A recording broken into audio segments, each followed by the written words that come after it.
And welcome to the channel. Today I will show you how you can turn on location on your Android device. So in the simplest way, just open the app menu and look for the location.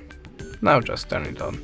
If you don't have location up here, icon, just take it from this section by opening this little pen.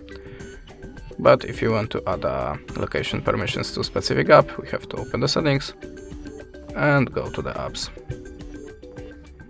Now just expand the advanced and look for the app permissions.